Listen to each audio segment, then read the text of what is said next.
بسم الله الرحمن الرحيم الحمد لله والصلاة والسلام على رسولنا محمد وعلى آله وأصحابه أجمعين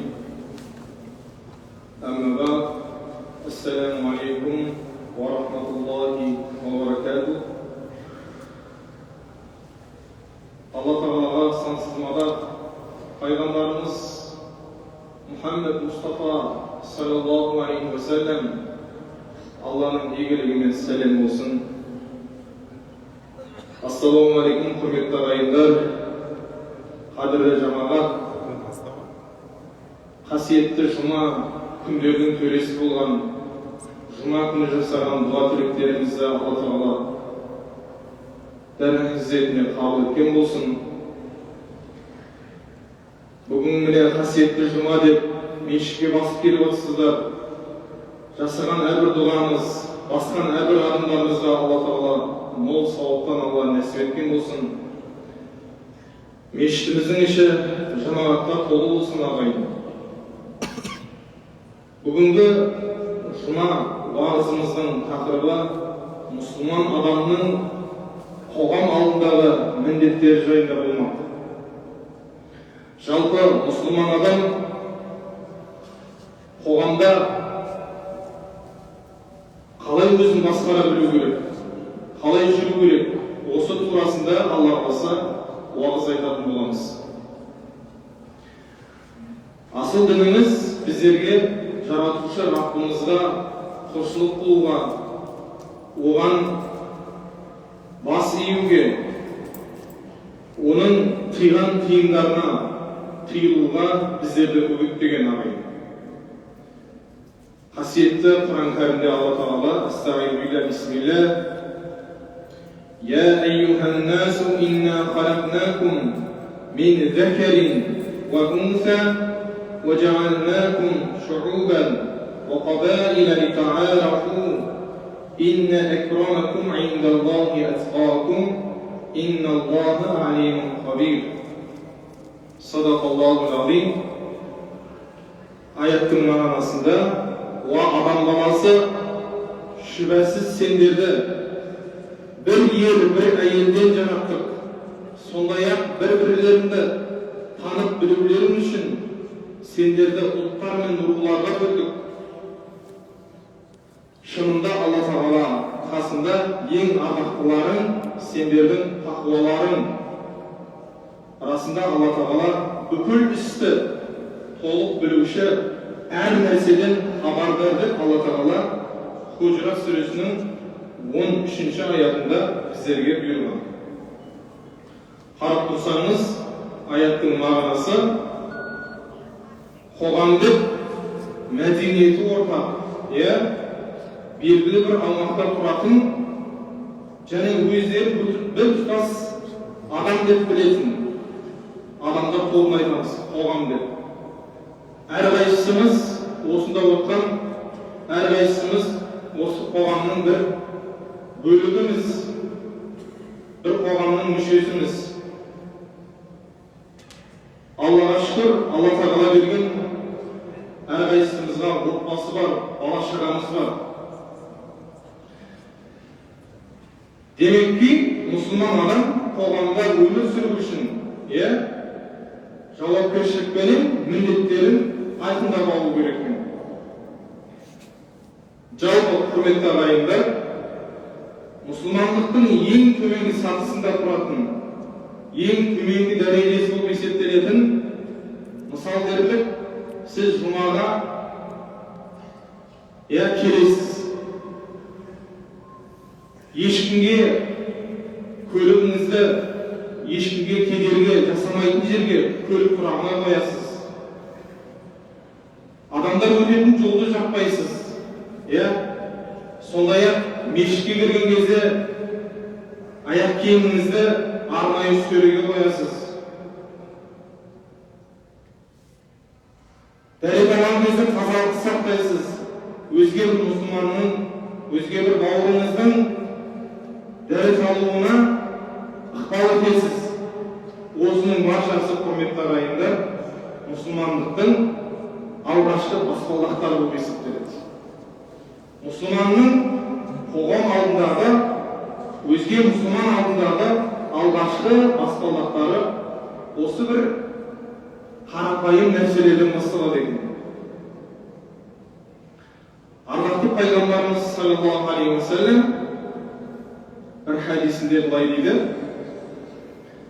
«Әл-муъмину аллази юқарикун наса ва ясбиру аля азахум хайрун мин аллази ла юқарикун наса ва ла ясбиру аля азахум». Адамдармен араласып, олардың көрсеткен жәбірлеріне сабыр еткен момын адам, адамдармен араласпайтын, олардың көрсеткен жәбірлеріне сабыр қылмайтын момын адамға қарағанда хайырлы, Алла тағаланың алдында абзалырақ деді. Хадисті қарасаңыз, Ардақты пайғамбарымыз не деді?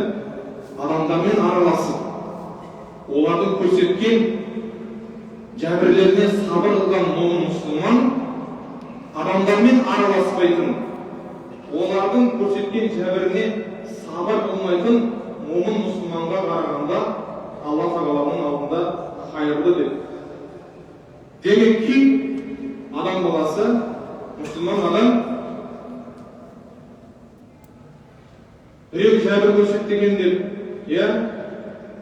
өзінің былай айтқан кездегі Алла тағаланың бұйырған нәрселерінен қиынып, былай айтқан кезде біреу жәбір көрсеткен деп қиылып қалмау керек екен. Халқымызда мынандай бір сөз бар: кекшіл болма, көкшіл бол, туысы бірдің уысы бір, туған жер тұғырың деген осындай бір нақыл сөз болған қазақ халқымызда. Демек ки осы бір мақал мәтелдерден ұғатын нәрсеміз ағайынның қадірін,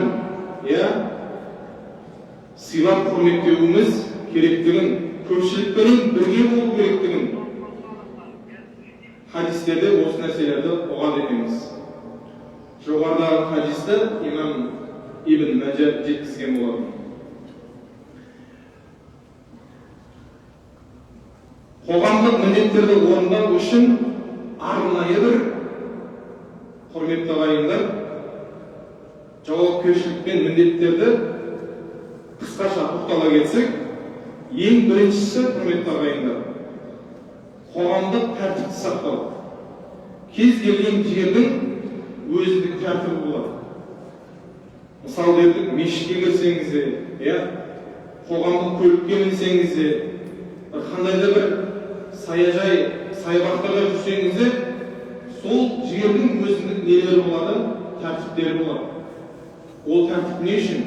Ол тәртіп адамдарға тек қана жақсы жағы үшін, пайда әкелетіндігі жақсы жағы үшін сондай тәртіптер қарастырылған.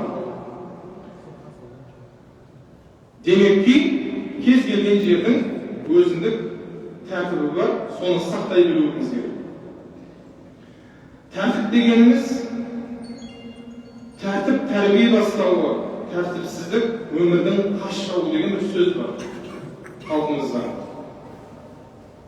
Демек ки, адамдардың дұрыс өмір сүруі үшін әрбір адам қоғамдық тәртіпті сақтай білуі керек екен.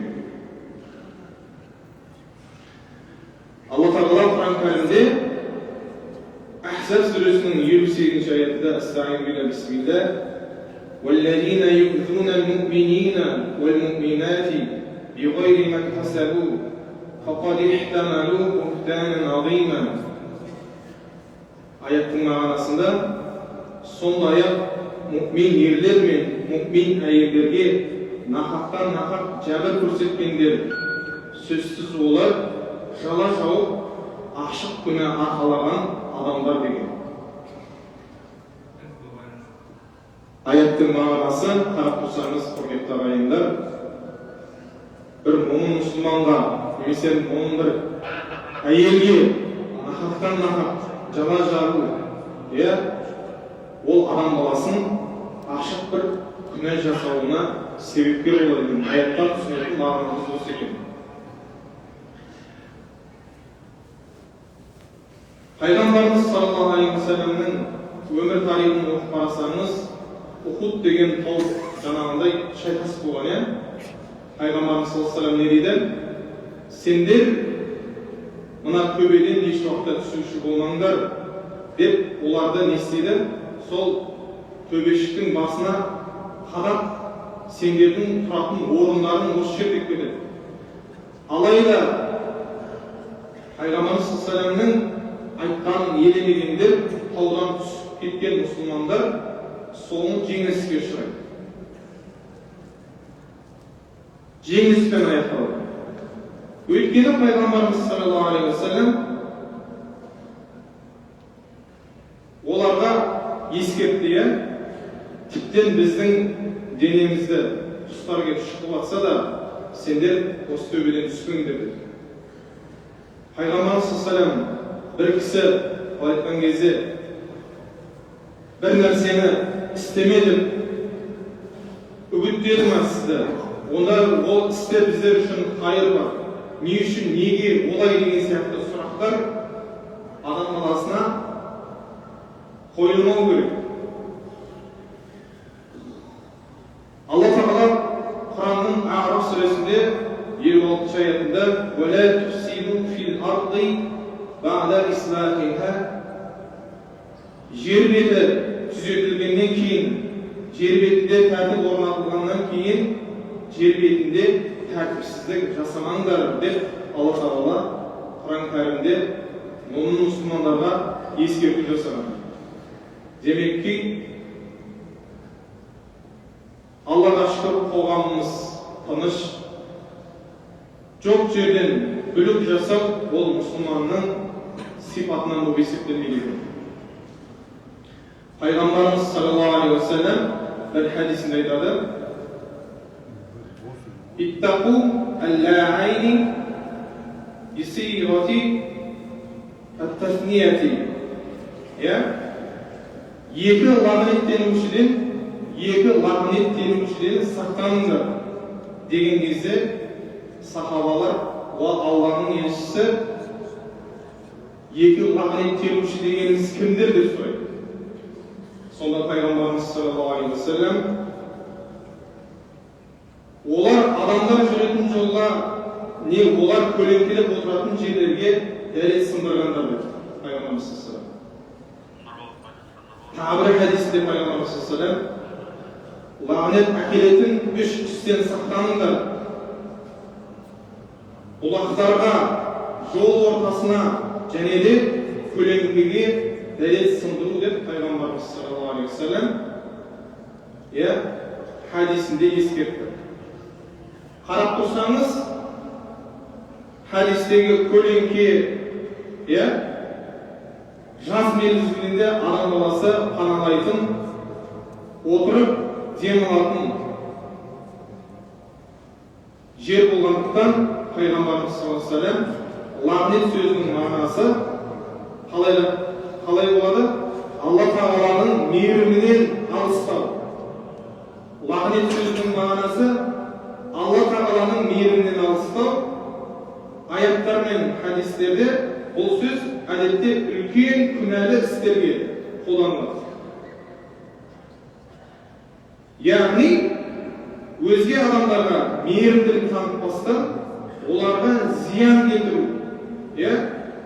Осындай нәрселер адам баласының Алла Тағаланың мейірімінен алыстауына себепкер болады деген ағайын.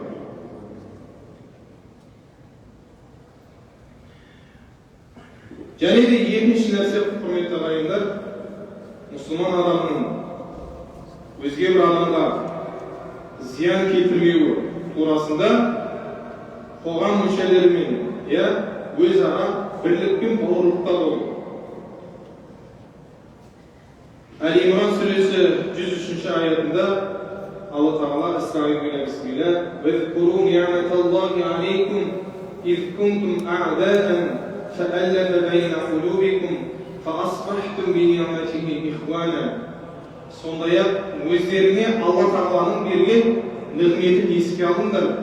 Өйткені бір-біріңе қас дұшпан едіңдер, жүректеріңнің арқасында жүректерінің арасын жарастырды, оның игілігімен бірге бауырға айналдыңдар деп Алла Тағала Әл-Имран сүресі 103 аятында біздерге бұйырған екен. Асыл дініміз бауырмалдылық пен бірлікке шақырады, бөлінуден қатаң тыйады. Халқымызда ынтымақ, татулық, бірлік ұғымдарымен қастер тұтқан. Рудың, ағайын мен туыстың, көрші қолаң мен жақын жаранның бір-бірін тату, сыйлы, бауырмал болуына аса мән берген. Қыбыл Иса жырау былай деген екен: бақыт қайда барасың? Көршімен болған бірлігі, тағат ғибадат бірлігі, ұйымшыл елге барамын. Яғни бақытты болғысы келген адам, сондай жақсы отбасы болғысы келген адам бауырмал бола білу. Осы нәрселерді қоғамда бірлікті сақтау деген сөзден шығады. Үшінші ағайындар аманатқа қиянат жасамау. Қарап тұрсаңыз, біздің отбасымыз, кәсібіміз, дініміз, тіліміз, діліміз бәрі бізге берілген аманат екен, құрметті ағайындар. Ал аманатқа қиянат жасау ол мұсылманның сипаттарынан болып есептелінеді. Кейбір адам ойлауы мүмкін, мынау көлік өкіметтің көлігі, қалай болса солай, мысалы дерлік қоғамдық көліктер, автобустар. Онымен не істейді?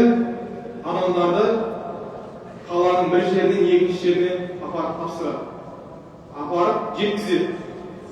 Ал сол көлікті дұрыстап қарау, май суына қарау, мысалы дерлік, соны күтіп, өзге бір келетін адамға аманат күйінде тапсыруыңыз, ол аманат емес.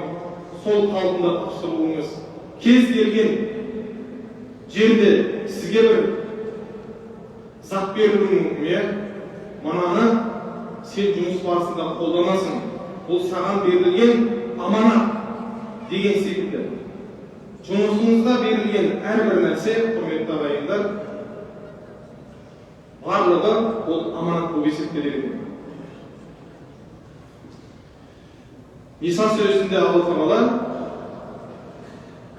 «Инна Аллаха я'мурукум ан ту'аттул аманати иля ахлиха ва ида хакамтум байнан наси ан tahkumu bil 'adl. Inna Аллаха ни'ма я'идукум би. Инна Аллаха сами'ун басир». Шын мәнінде Алла Тағала сендерге аманатты өз иелеріне тапсыруды және адамдар арасында үкім етер кезде әділдікпен үкім етуді әмір етті. Расында Алла Тағала сендерге нендей керемет насихат айтушы. Шүбәсіз Алла толық естуші, бәрін көруші. Демекки бұл аят, құрметті ағайындар, жоғарыда келтірген мысалының дәлелеген. Бізге берілген әрбір нәрсе, отбасымыз, ағайын туысымыз, тіліміз, дініміз берілген баршасы біздерге берілген аманат екен, құрметті ағайындар. Пайғамбарымыз саллаллаху алейхи ва саллям бір хадисте айтады: «Аддул аманата иля ман». Саған сенім білдірген аманатын бер. Саған сеніп білдіргеннің аманатын тапсыр. Біреу саған қиянат істеген болса, сен оған қиянат жасама. Деп Пайғамбарымыз саллаллаху алейхи ва саллям имам Абу Дауудтен еткен және Тирмизиден жеткен хадисте осылай айтқан екен. Иман сөзі және аманат сөзі екеуі бір түбірден шығады. Иманымыз, жүректегі иманымыз және де аманат сөзі бір түбірден әмана деген етістіктен келіп шығады. Мағынасы өзіне иланған пенделерін амана деген түбірден келіп шығады. Яғни мумен мұсылманның мойнындағы аманатшылдық қасиеті сол иманның жемісі деген болады. Десек те болады. Жаратушы Алла Тағаланың әл-муъмин деген есім сипаты бар, құрметті ағайын. Мағынасы өзіне иланған пенделерінің панасына алушы, түрлі қасіреттен сақтаушы деген мағына береді. Аманат сөзі осы сөзбен түбірлес. Сондықтан аманатшыл адам Құдай Тағаланың осы сипатына сыйынып, қамқорлығына алғандарға пана болады. Қиын қыстау сәтте қасан табылып, жан ашырып танытады. Бауырмалдық болу дегеніміз осы екен, құрметті ағайын. Бірде мүминдердің әміршісі болған Омар ибн Хаттаб, Алла ол кісіге разы болсын, басшылық кезінде, халиф болған кезінде өзінің қарапайым киімдерін киіп алып, халықтың ішін аралай деген, кешке түндері халықтың ішін аралай деген, халықтың әл-ауқаты қалай, халқының жағдайы қалай, олар не ойлайды деген мақсатта түндері халықтың арасын аралап жүреді екен. Сөйтіп, аралап жүрген бір күні терезеден анасы мен қызының сөйлесіп жатқан әңгімесін байқап қалады. Әңгіме барысында: "Уа анашым, мұсылмандарды алдап берген септі бұзып, мүминдердің әміршісіне өтірік сөйлеп жатсың ба? Халифа Омар бұлай жасауға, яғни сүтке су қосып сатуға тыйым салған болатын" деп айтады ғой. Сол кезде анасы оған: "Мүминдердің әміршісі мені көріп тұр дейсің ба, қызым?" деп уәж айтқан екен. Ертесі күні Омар ибн әл-Хаттаб, оның мұсылмандардың әміршісі, әлгі үйге барып, сол қызға құда түсіп, өзінің ұлына келін етіп алып берген екен. Өйткені аманатты ескерткені үшін, анасына ескерткендігі үшін оның мұсылмандардың әміршісі болған Омар ибн әл-Хаттабтың өсиетін орындау үшін риза болған Омар өзінің ұлына сол қызды алып берген екен ағайын. Төртінші ағайын бүліктен сақтану. Кез келген елдің, кез келген жердің, кез келген ортаның бірлігін қашыратын нәрсе ол бүлік жасау. Алла Тағала Құранда Араф сүресінде айтты: "Уәлә туфсиду фил арди баъда ислахиха". Жер беті дұрысталғаннан кейін бұзғыншылық жасамаңдар деп Алла Тағала біздерге ескерткен болатын. Ардақты пайғамбарымыз саллаллаху алейхи ва саллям да бір хадисінде бөлінушілікке жол ашқандар бізден емес деген пайғамбарымыз саллаллаху алейхи ва саллям. Халқымызда білім іздеген өсер, бүлік іздеген өшер деген сөз бар. Демекки, бақытын көздеген, өзінің отбасының бақытты болуын көздеген адам бүлікке жол бермеу керек. Мысалы дерлік, әлеуметтік желіні ашып қалсаңыз, Facebook, Instagram, осы сияқты парақшаларды ашып қалсаңыз, түрлі бүліктерге тап боласыз. Астында комментарий деген бөлімі бар, сол жерде қарасаңыз түрлі бір ақпараттың анық қанығына бармай жатып, түрлі ғайбат айтатын адамдар көп. Мысал дерлік, құрметті ағайындар, бір сайт бар дерлік. Сол сайтқа олар былай деп мақала жариялайды: "Орамал таққан қыз көпшіліктің ызасына тиді. Сіз ол мақаланың ақиқатын ол дұрыс айтты ма, немесе бұрыс айтты ма, ақиқатына бармастан не істейсіз? Астына немесе түрлі ғайбат әңгімелерді, түрлі жаман сөздерді жазасыз. Ал негізінде оқиға болмаған болуы мүмкін да. Ғайбат айту, Пайғамбарымыз саллаллаху алейхи ва саллям деді, үлкен күнә деп Пайғамбарымыз саллаллаху алейхи ва саллям. Сондықтан да адам баласы бір сөзді жазар кезде, бір ақпаратты зерттемей жатып, оған өзінің пікірін білдіру, ол адам баласының құлын алып баратын нәрселердің бірі болып есептеледі. Оған байланысты Алла Тағала Құран кәрімнің Худжурат сүресі 6 аятында يا أيها الذين آمنوا إن جاءكم فاسق بنبأ فتبينوا أن تصيبوا قوما بجهالة فتصبحوا على ما فعلتم نادمين. Уа иман келтіргендер, егер сендерге бір кісі хабар әкелсе, әуелі анық-анығына жетіңдер, әйтпесе білмей тұрып абайсызда бір елге кесірлерің тиіп кетеді де, содан кейін өкінесіңдер. Алла Тағала Құран кәрімнің Худжурат сүресі 6 аятында. Аятқа қарап тұрсаңыз, не деді? Бір хабардың анық-анығына бармастан тұрың. Бір хабардың анық-анығына білмей тұрып,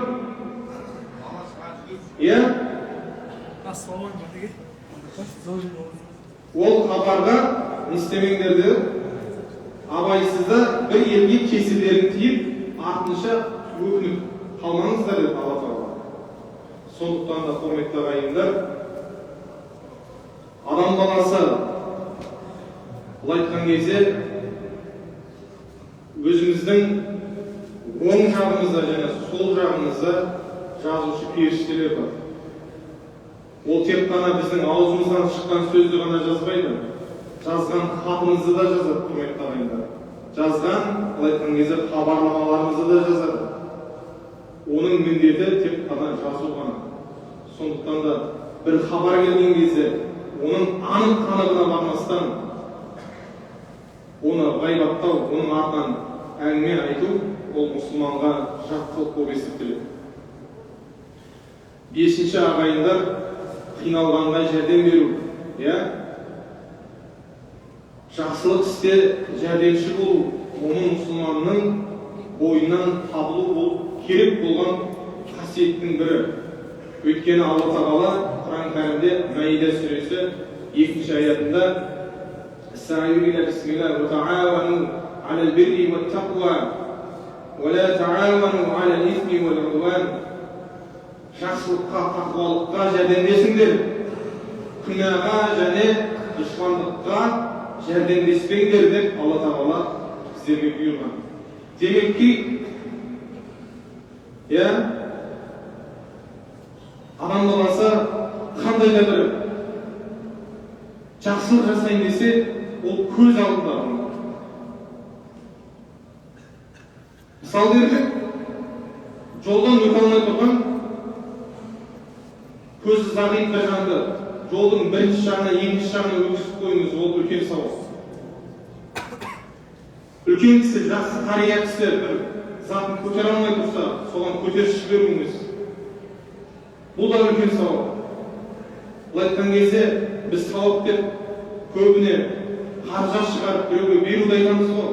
Ал сауап дегеніміз күнделікті өмірімізде кездесіп тұратын, бұл айтқандағы өмірімізде болатын оқиғалар, құрметті ағайындар. Ардақты Пайғамбарымыз саллаллаху алейхи ва саллям ана бір хадисінде былай дейді: қандай да бір пенде бауырына жәрдемдескен сайын Алла Тағала ол пендесіне жәрдемін көрсетеді. Бұл хадисті имам Абу Дауд жеткізген. Қандай да бір пендеге, оның мұсылманға жәрдемдескен сайын Алла Тағала біздерге жәрдемдесетінін білуіміз керек екен, құрметті ағайындар.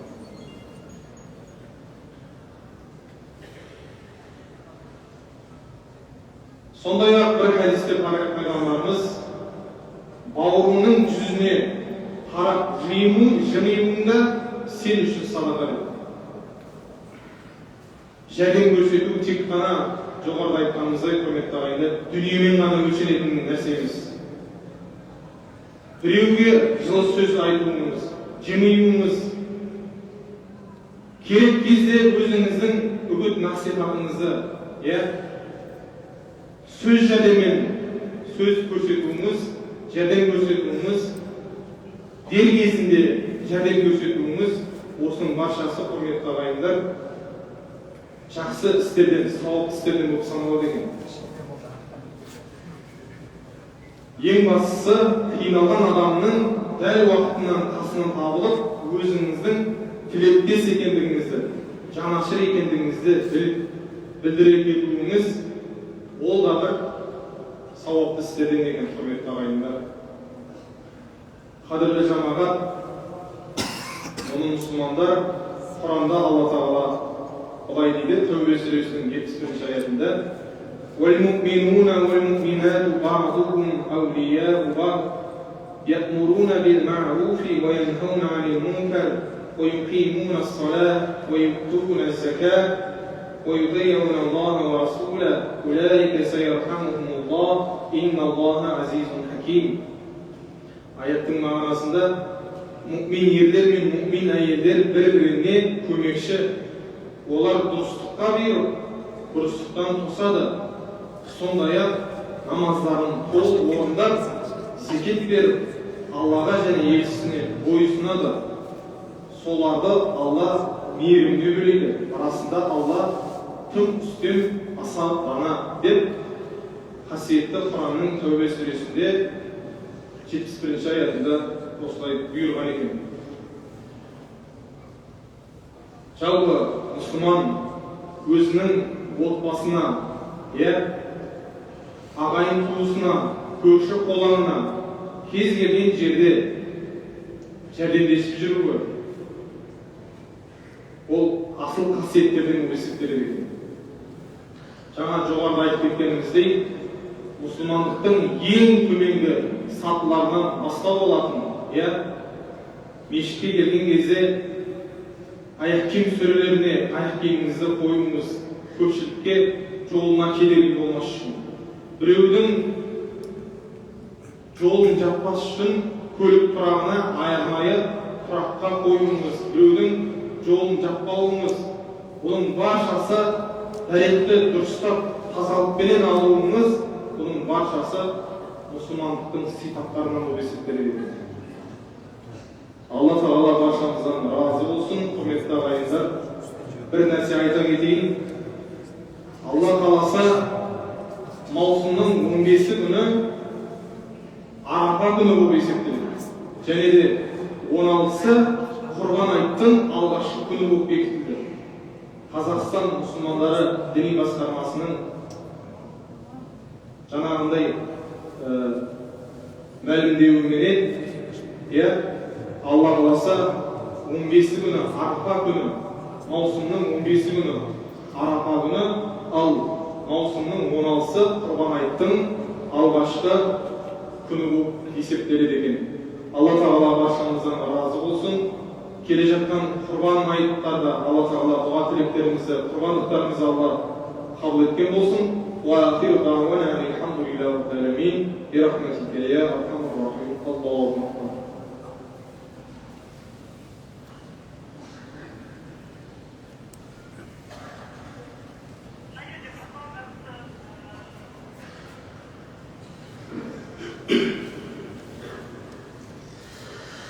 الله أكبر الله أكبر الله أكبر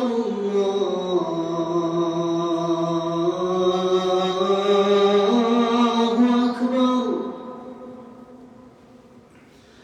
أشهد أن لا إله إلا الله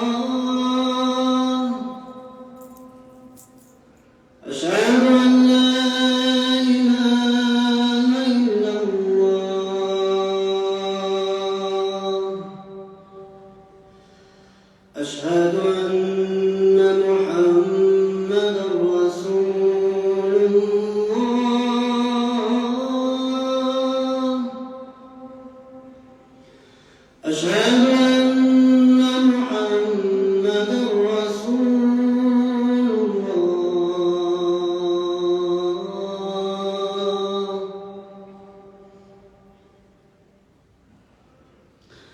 حي على الصلاة.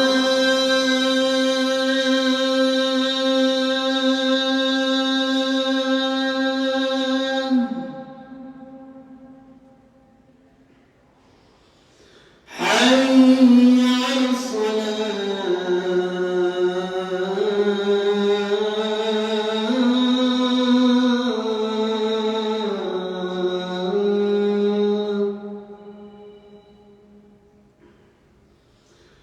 حي على الفلاح.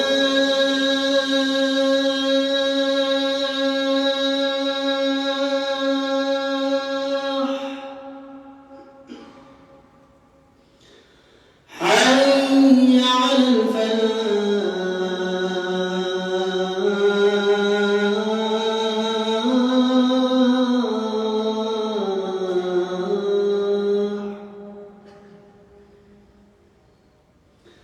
الله أكبر الله أكبر. لا إله إلا الله.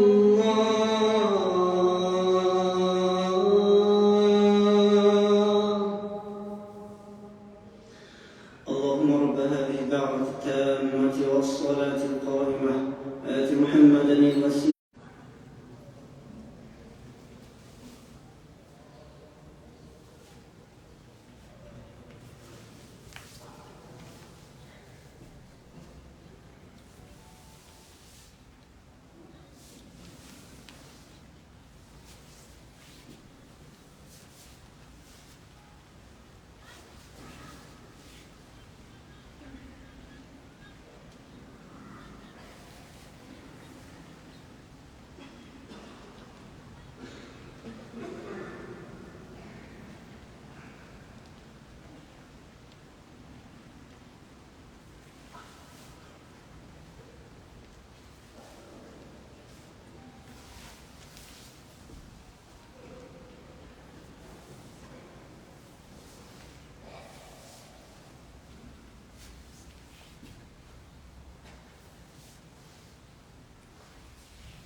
السلام.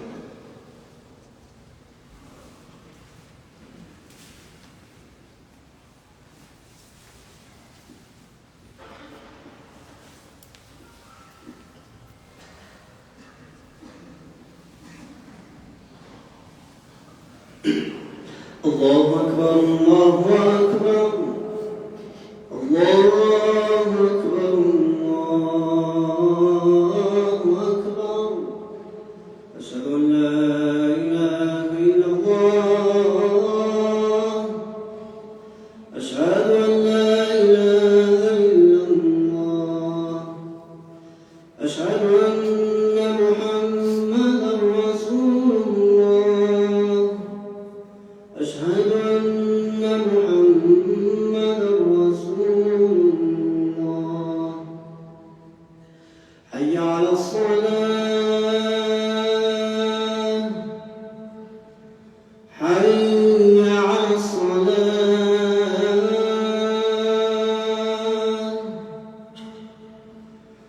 حي على الفلاح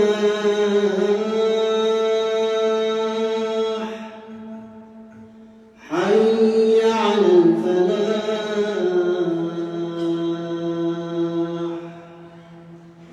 الله أكبر الله أكبر لا إله إلا الله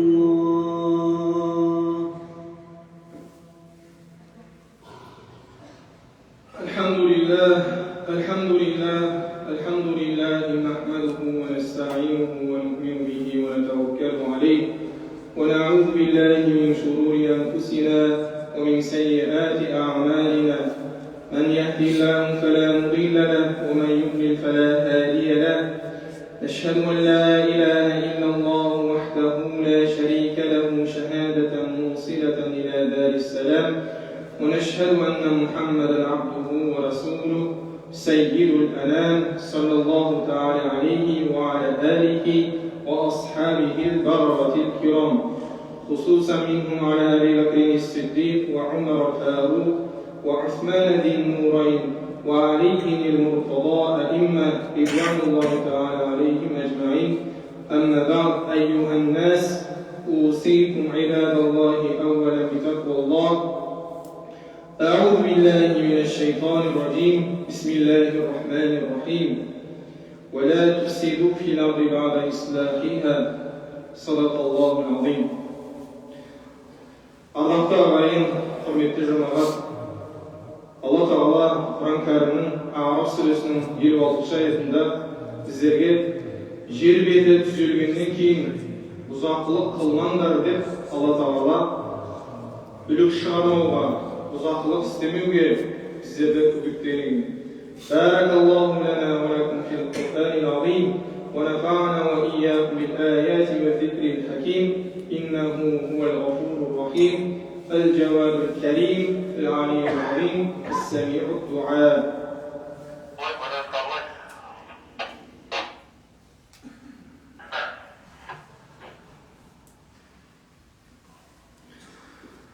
الحمد لله رب العالمين.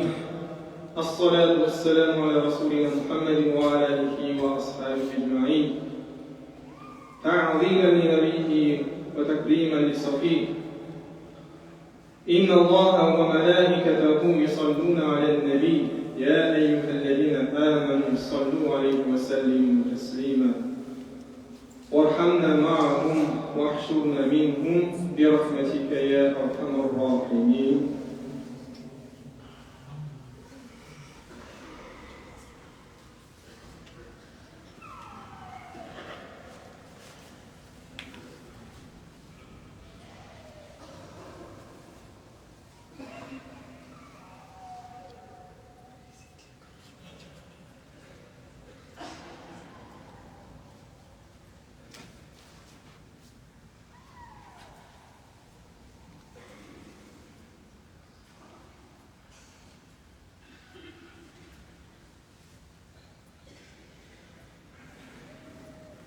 قامت الصلاة.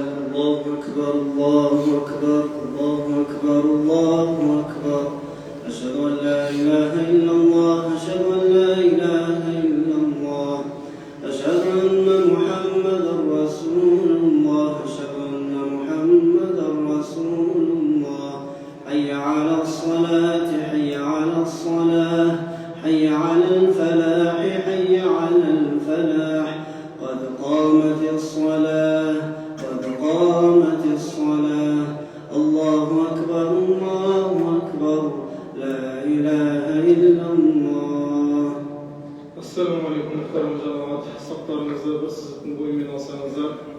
сырттағы жамағатта саптың туралығына мән берсе, телефондарыңызды дыбыссыз етіп қойсаңыздар.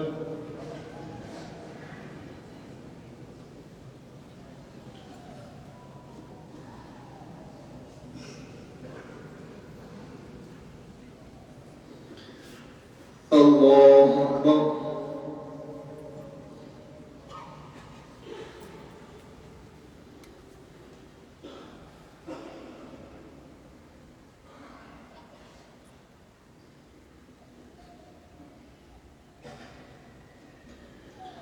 الحمد لله رب العالمين الرحمن الرحيم مالك يوم الدين إياك نعبد وإياك نستعين اهدنا الصراط المستقيم صراط الذين أنعمت عليهم غير المغضوب عليهم ولا الضالين.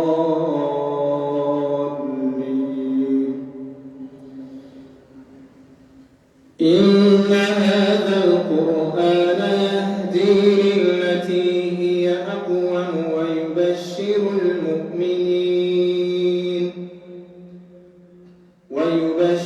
المؤمنين الذين يعملون الصالحات أن لهم أجرا كبيرا وأن الذين لا يؤمنون بالآخرة أعتدنا لهم عذابا أليما. ويدعو الإنسان بالشر دعاءه بالخير وكان الإنسان عجولا. الله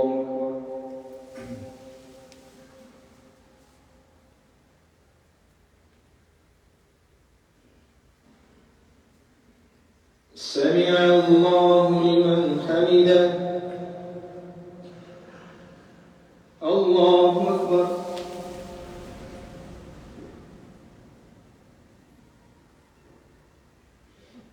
الله أكبر.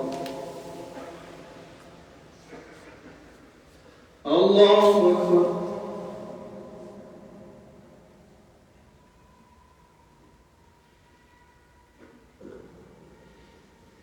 الله أكبر. الحمد لله رب العالمين الرحمن الرحيم مالك يوم الدين إياك نعبد وإياك نستعين اهدنا الصراط المستقيم صراط الذين أنعمت عليهم غير المغضوب عليهم ولا الضالين.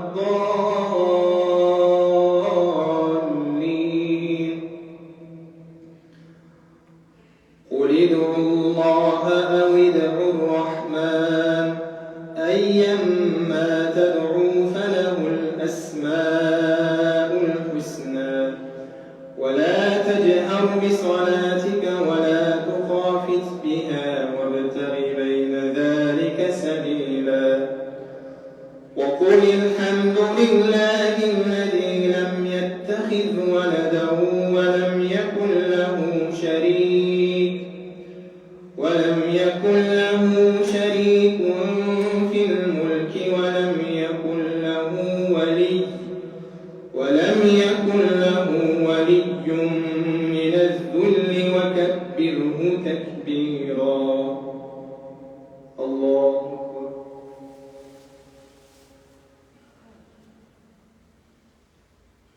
سمع الله لمن حمده. الله أكبر.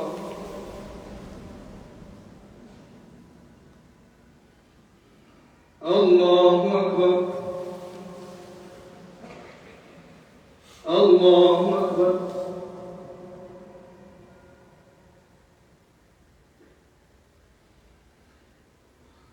الله أكبر.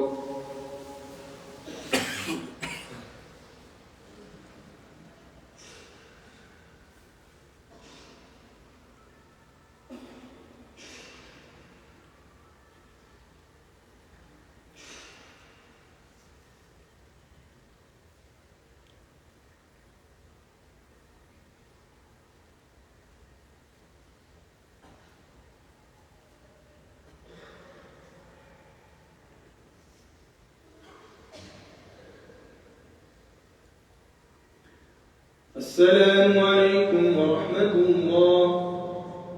السلام عليكم ورحمة الله. أستغفر الله أستغفر الله أستغفر الله. اللهم أنت السلام ومنك السلام، تباركت يا ذا الجلال والإكرام. الله أكبر.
سبحان الله والحمد لله ولا إله إلا الله والله أكبر. لا حول ولا قوة إلا بالله العلي العظيم. أعوذ بالله من الشيطان الرجيم. الله لا إله إلا هو الحي القيوم.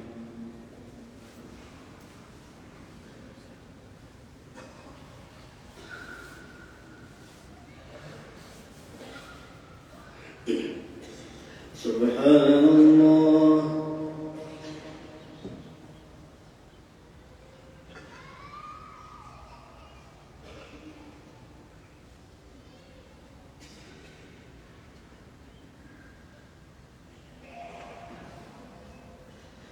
الحمد لله.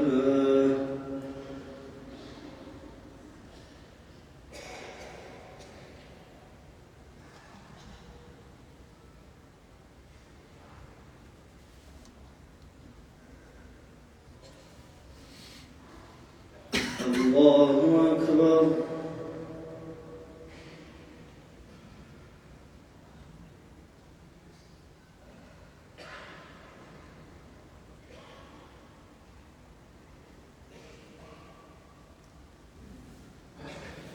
لا إله إلا الله وحده لا شريك له، له الملك وله الحمد يحيي ويميت وهو حي لا يموت بيده الخير وهو على كل شيء قدير. آمين. الحمد لله والصلاة والسلام على رسولنا محمد وعلى آله وأصحابه أجمعين. اللهم ربنا تقبل منا هذه الصلاة الجمعة مع سنتها وجميع صلاتها بفضلك وكرمك ولا تضرب بها وجوهنا يا إله العالمين ويا خير الناصرين. توفنا مسلمين والحقنا بالصالحين. صلى الله محمد وعلى آله وأصحابه أجمعين. اللهم أعوذ بالله من الشيطان الرجيم. بسم الله الرحمن الرحيم. يا أيها الذين آمنوا إذا نودي للصلاة من يوم الجمعة فاسعوا إلى ذكر الله وذروا البيع ذلكم خير لكم إن كنتم تعلمون. صدق الله العظيم.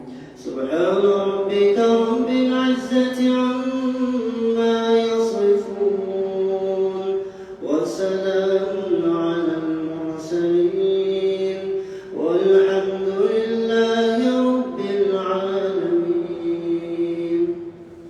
Amin. Жаратушы жарылқаушымыз Алла, сағынғана сыйынамыз, өзіңнен ғана сұраймыз.